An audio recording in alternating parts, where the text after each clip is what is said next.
안녕하십니까. 오늘 교리서 산책은 미합 중국 기독교 역사에 있어서 자유주의 신학의 유입 경로와 미국 주류 장로교 몰락의 역사를 살펴보려고 합니다. 자유주의 신학의 유입 경로는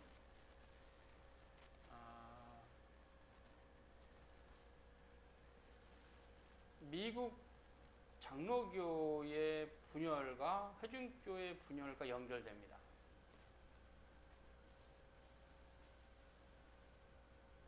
미국 장로교회가 두 번째 분열의 역사에서 구학파, 신학파로 갈라진 것은 이미 얘기가 됐습니다.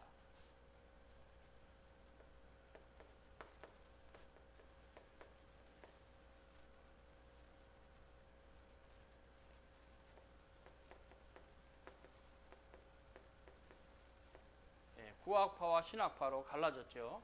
나중에 다시 연합하지만 일단 갈라졌습니다. 신학적 차이가 너무 커서 장로교 신학과 안원수주의를 따라가니까. 대표적인 인물은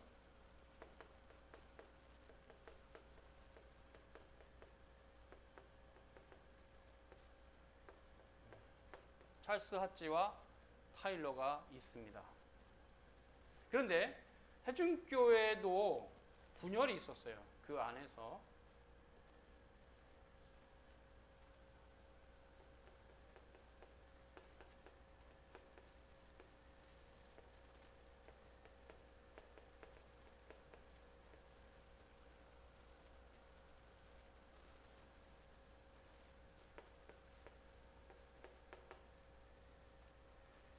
세빛파와 옛빛파.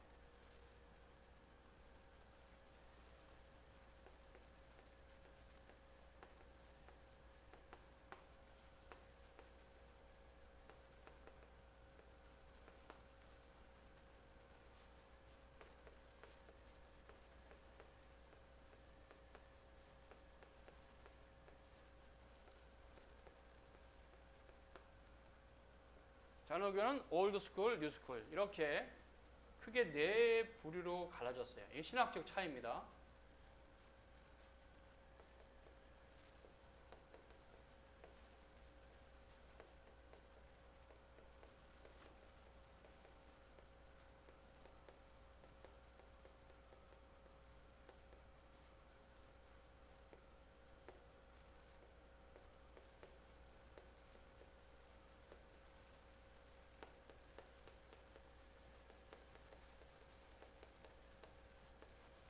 구학파는 정통 칼빈주의 신학을 따라가고 신학파는 알미스주의를 따라갔어요. 이 분열 이후에. 근데 회중교회, 자, 여기는 장로교회죠. 장로교. 여기는 회중교회.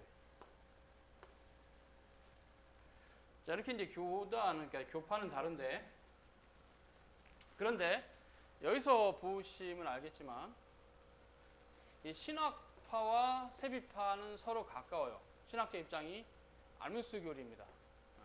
공유하고 있어요. 구학파는 정통 장로교 신학이고 예피파는 자유주의 신학이에요. 구학파에 대해서는 더 이상 설명할 게 없고 신학파도 우리가 지난 시간에 얘기를 했어요. 세빛파와 이제 예피파 얘기를 살짝 해야 되는데, 세빛파는 당연히 신학파와 연결되어 있는 연합의 계획이 서로 간에 상당히 긴밀하게 연결돼서 신학 입장이 비슷한 형태인데, 예피파는 이제 달라요. 세빛파는 신학파와 함께 대표적으로 이 두 부류는 부흥주의로 결합이 됩니다. 부흥주의로. 그래서 하나님의 주권과 인간의 노력을 50대 50 섞어가지고 인위적인 부흥을 추구하는 집단들이에요. 예피파는 왜 세빛파하고 갈라졌냐? 이게 회중교회인데, 예피파는 이성 중심입니다. 그리고 합리주의고, 합리주의. 그리고 이 예피파가 이렇게 발생하는 형태의 최첨단 그 자리를 차지했던 학교가 미국의 하버드 대학이죠. 하버드 대학. 예일 대학도 있겠지만 주로 하버드 대학이 예비파가 자유주의 신학으로 몰두는 역할을 해요. 예, 그렇습니다. 그래서 이제 해증교회는 세비파와 예비파로 갈라지고, 예비파는 합리주의와 이성주의를 앞세워서 자유주의 신학을 받아들여요. 안 맞죠? 여기는 부흥주의인데 여기는 자유주의니까. 그렇죠? 예. 여긴 두 개 같고, 여기는 이제 정통 칼빈주의 신학을 따라가는 데고, 이렇게 이제 크게 신학적인 부류가 세 개로 나눠집니다. 이게 장로교와 회중교로 갈라지지만 신학파와 세비파는 서로 연결점이 있어요. 신학적으로. 자, 이렇게 이제 신학적 칼라가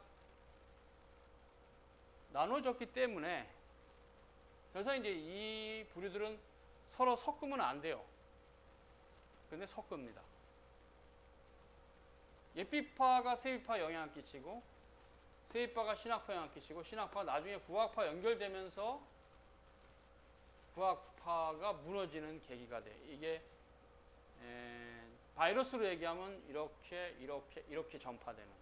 그래서 마지막에 구학파가 가지고 있던 신학교, 구 프린스턴 신학교 세미나리죠. 예. 돌아가신 고 박형령이 나오신, 메이첸이 교수로 있었던 구 프린스턴. 이 프린스턴을 구 프린스턴과 신 프린스턴 나누는 것은 학교가 바뀌었거나 뭐 하는 게 아니고요. 교수진이 다 바뀌어요. 신학적 칼라가 바뀌어요. 그래서 구 프린스턴, 신 프린스턴이란 말을 하는 겁니다. 학교는 그대로예요. 구 프린스턴은 바로 메이첸이 나오기 직전까지 있었던 찰스 아치가 활동했던 찰스 아치 시대에 건전한 신학교로 있어요. 신학교 자체 건물은 그대로 있는데, 신 프린스턴은 구 프린스턴의 신학적 전통을 버리고 새로운 신학교 교수들, 자유주의 신학에 영향받은 교수들을 받아들여서 새로운 신학교로, 완전히 몸뚱아리만 똑같지 본질이 바뀌어버린 신학교로 이제 탈바꿈하면서 요새 신 프린스턴이 나오죠. 그래서 대한민국에서 유명하신 분은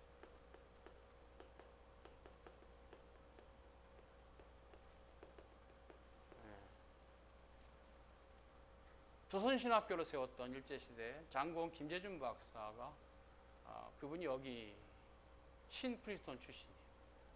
자유주의 신학의 산실이죠. 한국에. 여기서 이제 우리가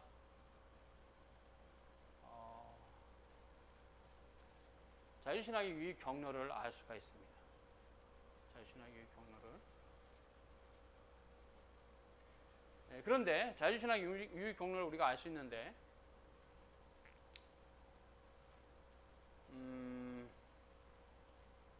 그 형태가 이렇게 가요. 일단 하버드 대학을 보면 하버드 대학 어떻게 가냐면, 일단은 하버드 대학도 처음은 칼빈주의를 표방합니다. 칼빈주의.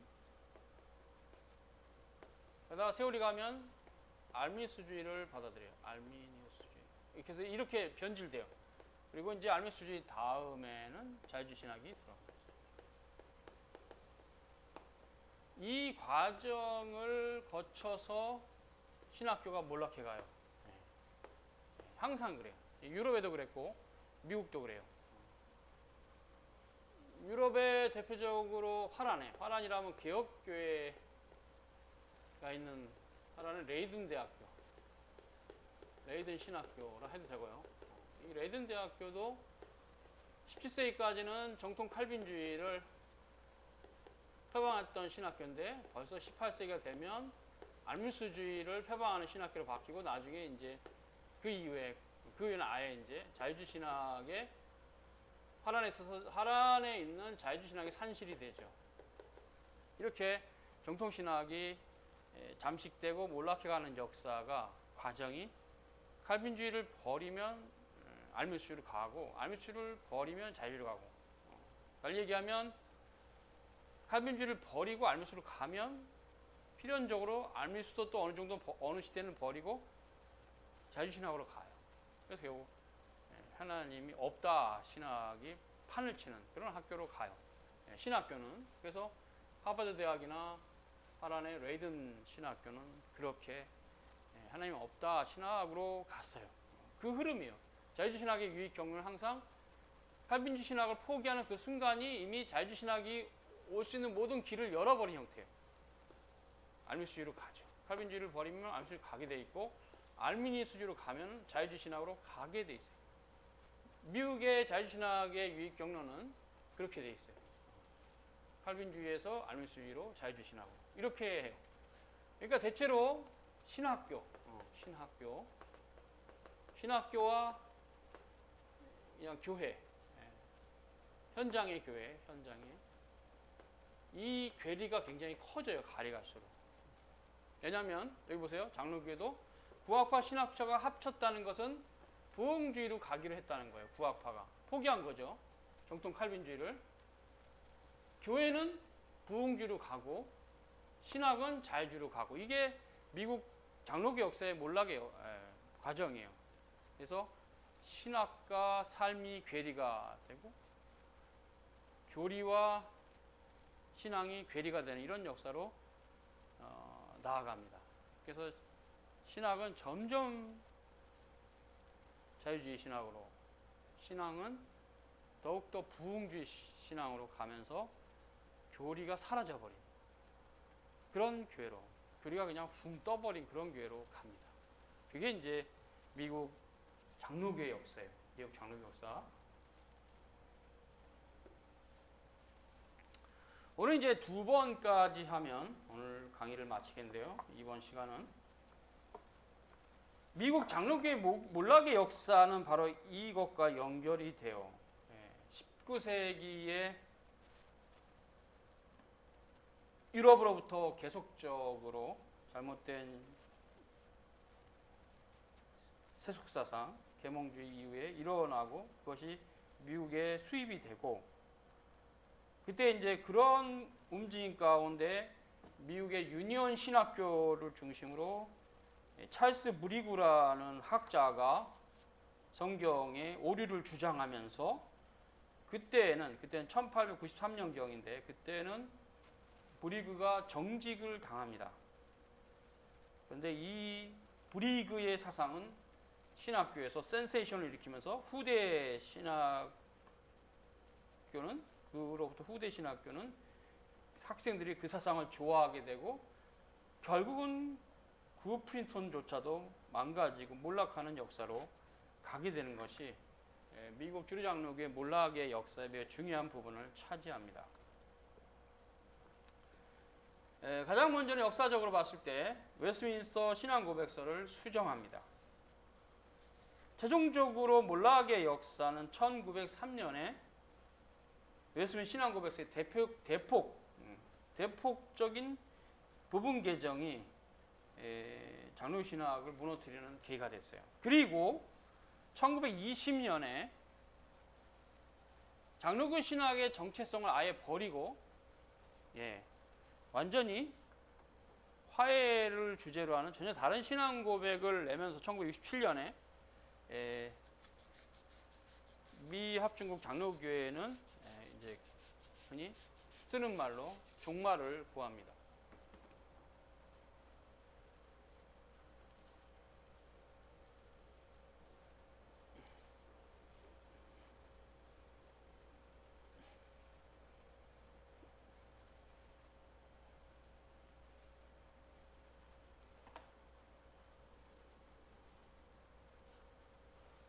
(1903년) 웨스트민스터 신앙 고백 대폭 수정. 1920년대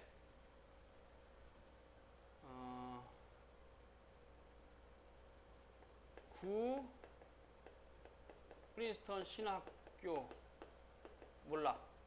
그래서 신 프린스턴 신학교로 탈바꿈. 그 다음에 여기서 이제 요 20년경에 나온 게 웨스트 민스터 신학교예요. 신학교. 여기 이제 고 박윤선 박사가 나오시죠. 고 박윤선 박사가 이 신학교를 나왔죠. 한국의 주류 신학자들이 나왔고 후대. 여기 이제 OPC라고 해서 정통 장로교란 소수파 장로 교단이 생깁니다. 그리고 1967년은 아예 웨스트 민스터 신앙 고백서를 버려요. 폐기. 그리고 화해를 주제로 하는 새로운 신앙 고백서를 채택합니다. 그래서 미국 장로교회는 이때 몰락해요.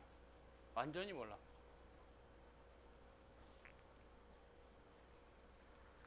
그리고 다행히 그때